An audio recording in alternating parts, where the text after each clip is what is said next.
నెల్లూరు జిల్లాలో జరిగిన నగరపాలక వైస్ చైర్మన్ ఎన్నికల్లో వైసీపీ నైతిక విజయం సాధించిందని, ఇది టీడీపీకి చెంపపెట్టు అని పార్టీ జిల్లా అధ్యక్షుడు కాకాని గోవర్ధన్ రెడ్డి తెలిపారు. వైసీపీ గుర్తుపై గెలిచిన వారిని టీడీపీ అభ్యర్థులని చెప్పుకోలేక పార్టీ అభ్యర్థులకు కనీసం బీఫామ్ ఇవ్వలేదన్నారు. టీడీపీ ప్రలోభాలకు గురై విప్ జారీ చేసిన పార్టీ వీడిన వారిపై కోర్టుకు వెళతామని కాకాని హెచ్చరించారు. మరోవైపు తామంతా జగన్ ఫోటోతోనే గెలిచామని, పార్టీ వీడిన వారిపై చర్యలు తప్పవని మాజీ ఎమ్మెల్యే నల్లపురెడ్డి ప్రసన్న కుమార్ రెడ్డి తెలిపారు. పార్టీని నమ్మి నిలిచిన బుచ్చిరెడ్డిపాలెం కౌన్సిలర్స్ కు అధికారంలోకి వచ్చాక ఉన్నత పదవులు కల్పిస్తామన్నారు. వెంటనే రేపు జిల్లా ఎన్నికల అధికారికి ఇస్తాం, ఇచ్చిన తర్వాత అనర్హులుగా ప్రకటించమంటాం, న్యాయ పోరాటం చేస్తాం. వాళ్ళకి మరలా ఇంకా అనర్హులుగా ప్రకటించిన తర్వాత ఇంక ఎన్నికల్లో పోటీ చేసేటువంటి అవకాశం కూడా కోల్పోయేటువంటి పరిస్థితులు వస్తాయి. కాబట్టి ఈ రోజు జరిగినటువంటి పరిణామాల్లో నిజంగా నాకు అనిపించింది, అయ్యో తెలుగుదేశం పార్టీ ఎంత దిగజారిపోయిందా ఈ రాష్ట్రంలో, ఈ జిల్లాలో, ఈ కోవూరు నియోజకవర్గం అనిపించింది. మీరు పోటీ పెట్టుకోలేనటువంటి పరిస్థితి. ఎవరో వైఎస్ఆర్ కాంగ్రెస్ పార్టీ ఇద్దరు రెబల్ని నిలబెట్టి వాళ్ళ కోసం క్యాంపు రాజకీయాలు, వాళ్ళ కోసం పేమెంట్లు, వాళ్ళ కోసం ఆన్లైన్ కాంటాక్ట్స్, ఎన్ని రకాలుగా చేయాలి.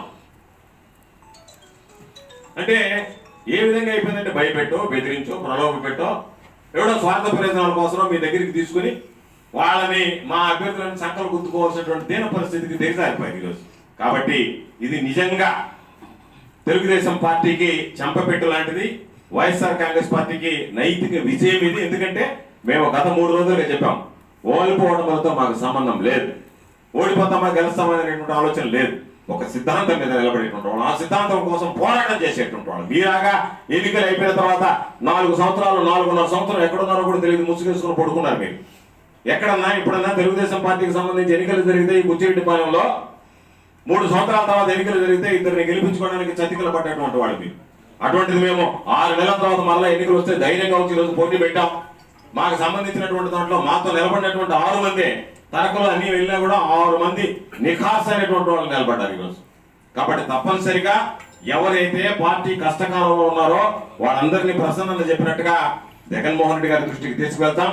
ఈ 6 మంది కానీ ఈరోజు ఓటమి పాలవుతామని తెలిసినా సరే మేము నిలబడి తీరుతామన్నట్టుగా పాపం పోటీకి ముందుకొచ్చి, ఓటమికి సాధారణంగా ఎవరు రారు, కానీ పార్టీ సిద్ధాంతాలకు కనపడి ప్రసన్న మీద ఉన్నటువంటి అభిమానంతో, పార్టీ మీద ఉన్నటువంటి ప్రేమతో, జగన్మోహన్ రెడ్డి గారి నాయకత్వం పట్ల ఉన్నటువంటి నమ్మకంతో ఈరోజు మేము పోటీ చేస్తామని చెప్పి పోటీ చేశారు. వాళ్ళందరికీ కూడా ఎవరైతే ఈరోజు నిలబడ్డటువంటి కౌన్సిలర్లు ఉన్నారో ప్రసన్న చెప్పినట్టుగా మా ఇద్దరి బాధ్యత తప్పనిసరిగా వాళ్ళకి పార్టీలో సముచితమైనటువంటి స్థానం లభించేటువంటి విధంగా రేపు పార్టీ అధికారంలోకి వచ్చిన తర్వాత చర్యలు తీసుకోవడం జరుగుతుందని చెప్పి ఈ సందర్భంగా తెలియజేస్తున్నాం. కాబట్టి ఏది ఏమైనా సరే ఈరోజు ఇది చంపపెట్ట లాంటిది. పాపం చాలా మంది అనుకున్నారు మేమేదో వస్తాం, ఇక్కడ తెలుగుదేశం పార్టీకి సంబంధించినటువంటి అభ్యర్థులు గెలిచినట్టుగా ప్రకటిస్తాం, అవుట్లు కాల్చుకుంటా పోతామని చెప్పి అనుకున్నారు. పాపం అవుట్లు కాల్చుకునే పరిస్థితి లేదు, తెలుగుదేశం పార్టీ అభ్యర్థిని గెలిపించుకున్నామని ప్రకటించుకునేటువంటి పరిస్థితి లేదు. ఎవరన్నా విలేకరులు ఎవరయ్యా గెలిచిందంటే ఓ ఆ అని చెప్పి మూలిగిపోవాల్సినటువంటి పరిస్థితులు ఏర్పడ్డాయి తప్ప, ఇదిగో ఈ అభ్యర్థి గెలిచారని చెప్పుకోలేనటువంటి పరిస్థితుల్లో జరిగేటువంటి ఎన్నికని మీరు అసలు ఎన్నిక అనుకుంటారా? దానికి ఒక ప్రాసనం అనుకుంటారా? ఎవరికో పుట్టిన బిడ్డను తీసుకొచ్చి నా బిడ్డ అని చెప్పి మీరు ఎన్నుకోవడం తప్ప ఎక్కడుంది మీకు నైతిక విలువ? ఎక్కడుంది? ఈరోజు ఏం చెప్తారో చెప్పండి. ఎవరిని గెలిపించారు మీరు? దానివల్ల మీరు సాధించిందేంటి? మీకున్నటువంటి ముగ్గురులో కనీసం ఒక్కరినైనా ఎవరైతే తెలుగుదేశం పార్టీ బీఫారం మీద గెలిచారో వాళ్ళనైనా నిలబెట్టుకుంటారనుకుంటే అది కూడా నిలబెట్టుకోలేనటువంటి అసమర్థ పరిస్థితుల్లో ఈరోజు మీరు పాపం అన్ని విధాల కొండల దవి ఎరుకును పట్టినటువంటి సందర్భంగా ఎరుకు కూడా దొరకకుండా పోయింది. కొండల దగ్గర కానీ కనీసం ఎరుకను కూడా పట్టుకోలేనటువంటి దౌర్భాగ్యమైనటువంటి దుర్భరమైనటువంటి పరిస్థితులు ఈరోజు మీరు తయారయ్యి. కాబట్టి ఇది ఆరంభం. ఎందుకంటే వాళ్ళే ఓటమిని అంగీకరించారు. మేము తెలుగుదేశం పార్టీ తరఫున ఓటమి చేసి ఓటమి పాలయ్యాము, నిలబడి గెలవలేము, నైతికంగా కానీ సాంకేతిక పరంగా కానీ దేనికైనా భయపడ్డారు, వెనకడుగు వేశారు. కాబట్టి వైఎస్ఆర్ కాంగ్రెస్ పార్టీ గుర్తు మీద గెలిచినటువంటి వాళ్ళకి ఇవ్వాల్సినటువంటి దౌర్భాగ్యం దుస్థితి మీకు ఏర్పడింది. కాబట్టి తప్పనిసరిగా వైఎస్ఆర్ కాంగ్రెస్ పార్టీ అనేటువంటిది ఈ రోజు జరిగినటువంటి ఈ అన్యాయం మీద పోరాడతాం, ఈ అక్రమాల మీద పోరాడతాం. భవిష్యత్తులో వైఎస్ఆర్ కాంగ్రెస్ పార్టీ పోరాటానికి సిద్ధంగా ఉండేటువంటి పార్టీ.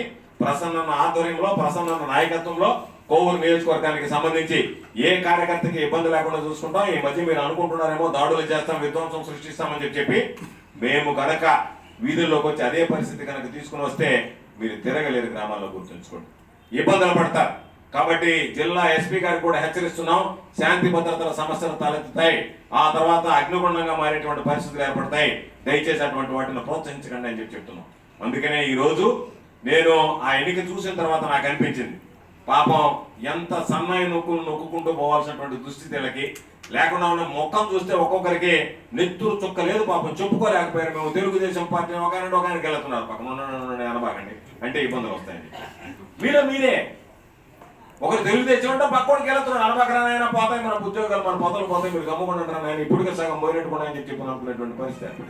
కాబట్టి అంత అభద్రతాభావంతో దానికి సంబంధించినటువంటి దాంట్లో మేము పోటీ చేశామని చెప్పి మీరు భావించుకోవడం, మీరు గెలుపు అనేదో అనుకోవడం. కాబట్టి ఖచ్చితంగా ఈ ఎవరో పాపం ఆయన ఎవరు తెలియదు, ఆ కాన్స్టిట్యూషన్ ఎక్స్పర్ట్లు, రాజ్యాంగ నిపుణులు ఎవరో చెప్పారు కానీ 1/3 వంతు 2/3 వంతు అంత రాజ్యాంగ నిపుణులు మా దగ్గర లేదు. మా దగ్గర ఉన్నదంతా వాస్తవాలు చెప్పేటువంటి వాళ్ళు. మీ దగ్గర ఉన్న వాళ్ళందరూ కట్టుకథలు, క్యాష్ బ్యాచ్, పేమెంట్ బ్యాచ్, ఏదో ఒకటి చెప్పాలనేటువంటి ఆలోచన చేసేటువంటి బ్యాచ్.